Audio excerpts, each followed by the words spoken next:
दरिया झूठ सो झूठ है, साच साच सो साच।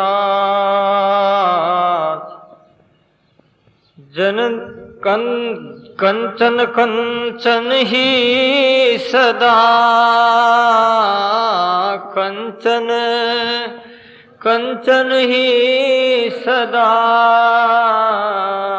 काच काच सो काच, काच काच सो काच। बोलो राम। महाराज कहते हैं कंचन कंचन सदा, सोना सोना ही रहेगा और काच का काच का कथी रहेगा। झूठा वो झूठा रहेगा और सत्य वो सत्य रहेगा। और झूठ जब प्रकट होता है तो सच प्रकट होता है, झूठ भाग जाता है, फिर वो झूठ रहता नहीं। इस वास्ते संसार को झूठा बताया है, संसार के व्यवहार को झूठा बताया है। सत्य की अनुपालना करने के लिए आचार्य श्री ने प्रेरणा दी कि सत्य स्वरूप जो परमात्मा है उसकी विजय होती। और जो व्यक्ति सत्य में प्रवेश हो जाता है, सत्य जिसका जीवन का आधार है, वो व्यक्ति इस असत्य का कितना ही भी भारी बोझ पड़ जाए, असत्य उसके ऊपर कितना ही आक्रमण करे, तो भी अपने पथ से, अपनी स्थिति से, लक्ष्य से विचलित नहीं होता। यम लब्ध्वा चापरम लाभम मन्यते नादिकम तत् यस्मिन स्थितो ने दुखे ने गुरुणापि विचाल्यते। भगवद गीता में भगवान कहते हैं ऐसा जो लाभ है सत्य स्वरूप परमात्मा का, वो लाभ प्राप्त हो जाने के बाद में संसार के जितने जो असत्य स्वरूप लाभ है, वो लाभ उनके सामने कुछ नहीं। आदमी विचलित होता है, घबराता है, तो इसका मतलब है कि सत्य के बारे में अभी तक पूर्णतया वो समझ नहीं पाया। पूर्णतया यदि वो समझ पाता तो असत्य का अस्तित्व उनके हृदय में स्थान ही नहीं रहता, क्योंकि जान लिया कि ये तो सत्य कुछ नहीं है। हानि हो तो क्या, लाभ हो तो क्या, पूजा हो तो क्या, निंदा हो तो क्या, स्तुति हो तो क्या, क्योंकि आखिर है तो ये असत्य। असत्य शरीर को लोग गाली देते हैं, गाली देने वाले भी असत्य है और शरीर भी असत्य है। एक बार एक कोई महात्मा घूमते हुए एक नदी के किनारे आकर के बैठ कर भजन करने लगे। 5-7 वर्ष बीत गया, भजन में उनकी ख्याति होने लगी। हजारों की संख्या में लोग दर्शनार्थी दर्शन करने के लिए जाते और महात्मा से प्रश्न करते। बड़े लोगों को शांति और सुख मिलता। राजा ने भी चर्चा सुनी कि महात्मा पहुंचे हुए, अपन भी चलो। राजा भी गए हैं। उस महापुरुष को देख करके राजा के मन में बड़ा संतोष हुआ। राजा ने देखा इनको सदगुरु बना ले, अपना मन मान लेता है। जिस महापुरुष के प्रति आत्मीयता होती है और जिस महापुरुष को देख करके मन में प्रेम उमड़ उड़ता है और लगाव पैदा होता है, ऐसे ही वास्तव में सदगुरु करने लायक होते हैं। जिस संत को देख करके मन में लगाव नहीं होता है, जान लेना चाहिए कि उनके कोई संस्कार नहीं। जिस महापुरुष के प्रति जीवों का संस्कार होता है, वो ही जीव उनके शरण में आते हैं और वो ही उनसे उपदेश लेकर के अपना जीवन सफल बनाने की कोशिश करते हैं। ये जो मैं आपको बात बताने जा रहा हूं बिल्कुल सत्य बात है।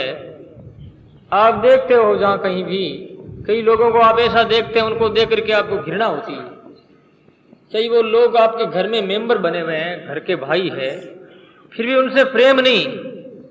कारण क्या कि पूर्व जन्म से में उनके और आपके कोई संबंध गलत रहा हो, लड़ाई झगड़ा होता रहा हो, अच्छा नहीं लगता है। और कई आदमी दूर पड़ोसी भी है तो ये अच्छे लगते हैं। क्यों लगते हैं? इस वास्ते से उसके संस्कार अच्छे हैं। ऐसे ही संत की यही परीक्षा है कि किसी महापुरुष के पास में बैठने से आपको शांति मिलती, सुख मिलता, उनको देखते ही, तो जान लेना चाहिए कि इसमें संत लक्षण है। तो राजा के मन में भाव उदय हुआ कि इस संत को अपन गुरु बनाएंगे।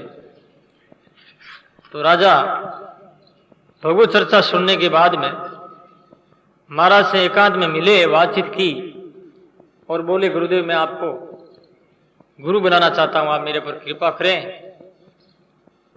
पहले तो वो नट गए महात्मा के भाई गुरु तुम राजा हो, रोज यहाँ आ नहीं सकते, सत्संग सुन नहीं सकते, ऐसे गुरु बनाने से क्या फायदा।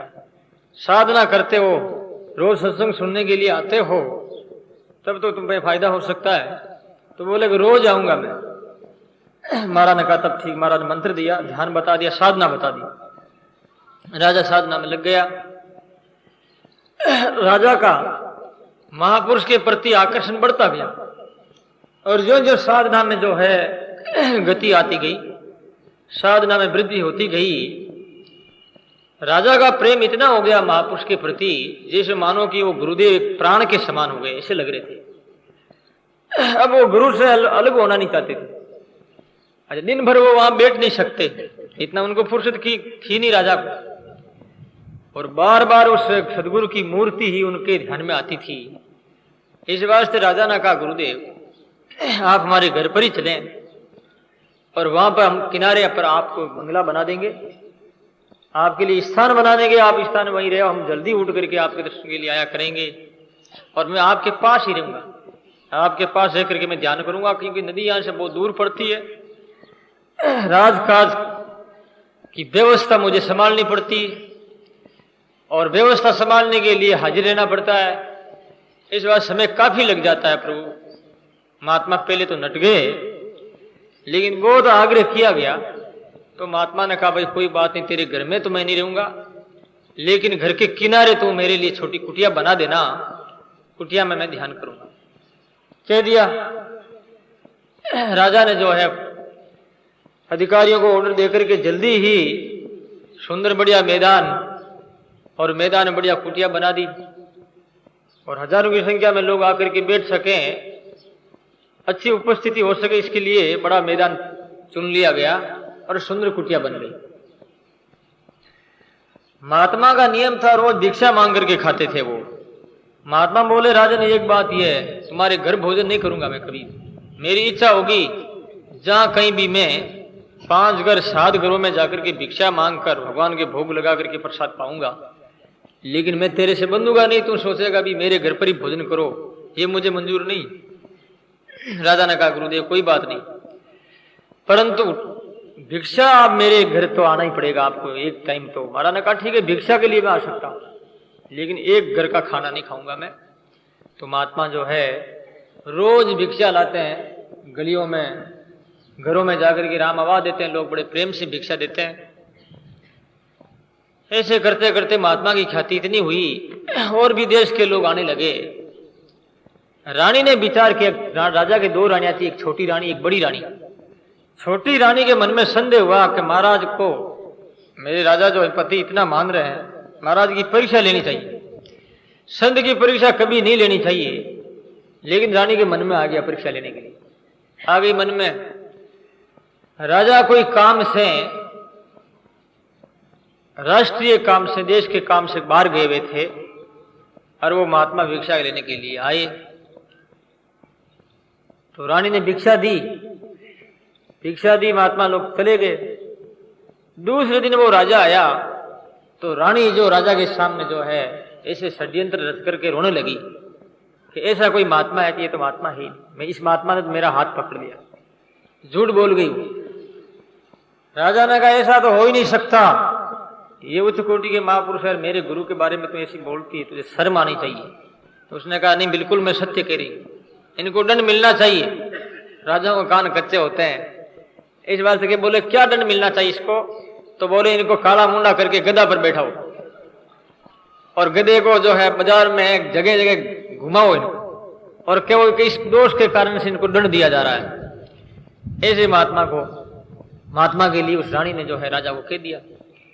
राजा ने कहा ये काम मैं तो नहीं कर सकता। तो बोली कि नहीं कर सकते, बस मैं तो कोप भवन में जाऊंगी, अब काला कपड़ा पहनती हूं, बस आज से भी आज से बातचीत बंद है। स्त्रीण जो होता है ना, स्त्रियों का दास होता है, स्त्रियों का गुलाम होता है।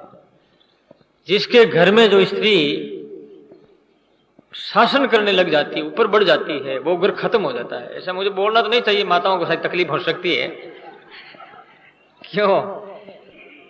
कारण ये इसमें एक बात है यदि जिसके घर में औरत अच्छी है, लक्ष्मी है, तो उसका घर बर्बाद नहीं होगा। ये भी बात, उसका घर इतना देवता का घर, भगवान का मंदिर बन सकता है। और जिसके घर में औरत अच्छी नहीं है, और यदि वो पति से जो है आगे बढ़ रही है, पति पर भी अनुशासन कर रही है, जैसे अपने मारवाड़ी में कहते हैं कि थारो धनी का ही मूल्य है, मूल्य, मारवाड़ी में बोलते ना, मूल्य बन जाए तो भी घर की धूल उड़ जाएगा। अब उदाहरण के लिए देख लो, आप घरों में देख लो, जहां कहीं गांव में शहरों में देख लो, मैं क्या बताऊं, आप रात दिन सोच रहे हैं, समझ रहे हैं। इसलिए स्त्री का कंट्रोल करना बहुत जरूरी है। स्त्रीण होना भी काम का नहीं आदमी। स्त्री स्वतंत्र भगवत भजन में रह सकती, लेकिन और कामों में स्त्री स्वतंत्र हो जाती है। पति प्रशासन करती, पति की बात नहीं मानती, वो घर खत्म ही समझो। हमने मेरी आंखों से कई बार ऐसे देखे हैं, वो घर खत्म हो गया, सत्यानाश हो गया उनका। और जो स्त्री लक्ष्मी के समान, भगवती सती सीता के समान, द्रौपदी के समान है स्त्री, पति खराब भी है, तो वो घर जो है दुनिया में एक प्रतिष्ठा का केंद्र बन जाता है। वास्तव में सही है। इसलिए गृहिणी सब कुछ होती है।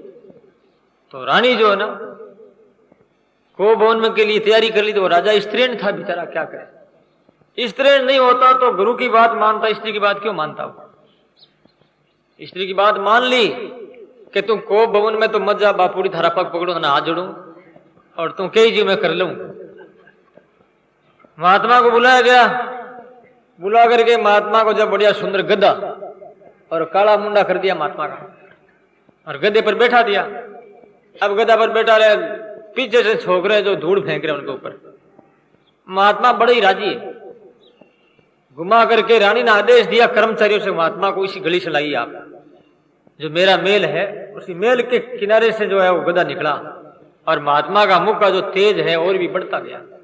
बड़े राजी थे महात्मा। रानी ने देखा, हाँ इनके कोई फर्क नहीं पड़ा, कोई असर नहीं हुआ इनके, और महात्मा को छोड़ दिया गया। चले गए, रानी ने कुछ नहीं कहा, देखा उसे, सिर्फ महात्मा को छोड़ दिया। महात्मा स्नान करके वही बैठ गए, अपने राम भजन करने लगे। भजन करने लगे तो अब वो रानी जो राजा से कहती है कि राजन ये उच्च कोटि के महापुरुष है। महापुरुष नहीं, ये भगवान है साक्षात। तो राजा कहने लगा, नकटी तो मेरे महात्मा की बदनामी कर दी पूरी, और गधे पर बैठा दिया। अब कहती है एक भगवान है। कि मैंने परीक्षा ली कि महात्मा में क्रोध है कि नहीं है। ये महात्मा के अंदर जो है सत्य का बदला भारी है या असत्य का, ये देखने के लिए मैंने ऐसा जो है साधन बनाया, साधन किया है। इस वास्ते अब अपन दोनों चलते हैं, महापुरुष से माफी मांगते हैं। राजा रानी दोनों ही महापुरुष के पास में गए। महापुरुष के पास में जाकर के गिड़गिड़ाने लगे, रोने लगे, हमारी गलती होगी, आप माफ करो। महाराज ने कहा, भाई गलती काहे की होगी, तुम कभी फूल बरसाता था, माला गले में डालता था, तो भाई बात ये ना, और तो सवारी तो है, घोड़े की सवारी लोग बैठते हैं, ऊंट की सवारी भी बैठते हैं, गधे की सवारी में कितना आनंद आता है। मुझे बहुत आनंद आया उस दिन तो में। और लोग ये जो है गुलाल उड़ाते हैं, ऊपर फूल चढ़ाते हैं, फूल फेंकते हैं। मेरे ऊपर जो है भगवान के भक्त हुए इस धरती माते, और धरती माता माते कितने कितने सती और शूरवीर हुए हैं, और उनकी रंजी जो रेत जो है मेरे ऊपर पड़ी, मैं कितना भाग्यशाली हूं। उस समय तो मुझे इतना मजा आया जैसे कहीं मानो कोई मैं दूल्हा बन रहा हूं, और मेरे पीछे बारात चल रही है कि छोकरे बारात की बारात थी, रेत डाल रहे थे। तो महात्मा के मन में कोई भी असर नहीं हुआ। हमारे जीवन में असत्य का असर हो रहा है, और सत्य का असर कहां होता है, विचार करवा। इतनी हम लोग सत्संग सुनते हैं, हजारों बार हजारों महात्मा की सत्संग सुन ली, इतनी जितनी बात इसकी असर नहीं हुई, और गलत बात की बहुत जल्दी असर हो जाता है। कितना जल्दी असर होता है बताओ। महात्मा के लिए बेचारा इतनी दुनिया महात्मा को मान रही थी, जो कि एक झूठ बोल गई वह रानी, और महात्मा की ऐसी भावना ही नहीं थी। असत्य का कितना असर हुआ, गधा पर बैठा दिया, इतना ही, इतना जल्दी कर दिया। अरे इतना जल्दी नहीं, कम से कम बात पूछना चाहिए, क्या बात हुई या नहीं हुई, अथवा सच्चे है या गलत है, गलत भी हो सकती है। क्योंकि लोगों को बहुत ईर्ष्या है आजकल, इतना राग द्वेष है कि लोग बात बहुत जल्दी उड़ा देते हैं। क्योंकि देखते हैं ये ऊपर बढ़ रहा है। केवल आप लोगों में भी नहीं है, साधु समाज में यह बात आजकल आपसे भी ज्यादा बढ़ रही है। जैसे कोई ज्यादा कोई विद्वान है तो दूसरे साधु सोचते हैं कि ये इतना विद्वान क्यों, इनकी जनता इतनी क्यों आती, उनके मन में ईर्ष्या होकर वो निंदा करने लग जाएंगे, झूठी बातें उठाने लग जाएंगे। हम देखते हैं ना रात दिन, हमको मालूम है इतनी दुनिया में ईर्ष्या होती जा रही है। ये ईर्ष्या तो देश को डुबो रही, समाज को डुबो रही। मन में राजी होना चाहिए, किसी का भला हो रहा है, कोई आदमी अपने से बढ़ करके आगे जा रहा है आध्यात्मिक जीवन में या भौतिक जीवन में विकास हो रहा है तो प्रसन्नता होनी चाहिए। मान लो कोई आदमी अरबपति हो रहा तो अपना देश में ही तो है वो आदमी, एक देश की संपत्ति हो रही है, बड़ी बड़ी मिलें लग रही तो कितने मजदूर काम करेंगे, गरीब लोग लाभ उठाएंगे, तो नाराज क्यों, इनके इतने मिलें क्यों हो गई, मैं तो अभी तक कपड़े की दुकान लिए बैठा हूं। अरे बेटा तेरा भाग्य है तो उसका भाग्य है, मन में प्रसन्नता होनी चाहिए। लेकिन लोग क्या जलते हैं, असत्य का असर बहुत जल्दी होता है और सत्य का असर नहीं होता है, कोई फायदा नहीं। सत्य प्रकट हो जाएगा तो आदमी स्वयं सत्य स्वरूप बन जाएगा, यानी स्वयं भगवान हो जाएगा। आज जीवन में सत्संग की बातें क्यों नहीं लग रही है और असत्य बातें बहुत जल्दी लगती, चाहे कितनी भी दूर दराज की दूसरे देश में कोई ऐसी गड़बड़ी हुई, अखबार में आ गई बात, और वो बात जो चली है कोई राजनीतिक प्रेरणा से, राजनीतिक मामला से कोई ऐसे झूठे कह दिया और अखबार में छप गई और वो बात मान ली कि नहीं बात सही है, ऐसा अखबार में आई, और कुछ वर्षों के बाद में वही बात जो होते होते कहा नहीं बात ये तो थी नहीं, बात तो गलत है, अब विचार करो। तो भाई बात ये ना, असत्य इतना जल्दी अपने ऊपर आक्रमण करता, हमला करता है, जो अपने को गिरा देता है, परास्त कर देता है, हरा देता है। ये क्या है? इसका कारण एक ही है कि हमने असत्य को हृदय में स्थान दिया है, असत्य के साथ हमारा लगाव है, असत्य से हम बहुत प्रेम कर रहे हैं, सत्य से प्रेम नहीं तो बातें लगती नहीं। आप विचार करो कि जैसे कोई आदमी सड़क पर चल रहा है और हजारों बातें होती है, कोई आपस में झगड़ा कर रहे हैं, कोई लड़ रहे हैं, कोई दुकान के भाव बता रहे हैं, कोई कह नहीं ऐसा है, कोई कह नहीं ऐसा है, कोई वो ध्यान ही नहीं देता। हजारों बातों कान में आती, लेकिन उन बातों का असर बिल्कुल नहीं हुआ। असर कब हुआ? जब उससे पूछा गया कि तेरे दुकान में वो अमुक वस्तु है और वस्तु वो तू क्या भाव देगा और मैं लेना चाहता हूं, एकदम असर हो गई वो बात, क्योंकि स्वयं की दुकान के प्रति उसका लगाव है।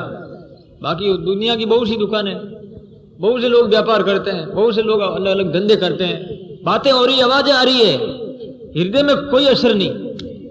जब खुद की दुकान के बारे में बात चर्चा हुई तो हृदय में एकदम असर हुआ और बात कहा कि चलो मेरे साथ में अभी जो है सिंपल बताता हूं। सिंपल बताने के लिए ले गया उनको, असर कर गई बात, क्योंकि उनको अपना माना ना, अपनी दुकान है। ऐसे ही सत्य को हमने अपना मान लिया कि ये सत्य मेरा है, इस बात से सत्य के प्रति झुकाव गया। ऐसे ही भगवान को अपना मान लेंगे कि भगवान मेरे हैं, तो फिर असत्य की चर्चा, असत्य की बातें, असत्य रूप ये संसार, इसका बिल्कुल प्रभाव नहीं पड़ेगा, जैसे कि उस महात्मा के ऊपर प्रभाव नहीं पड़ा। इस वास्ते महाराज श्री कहते हैं तुम सत्य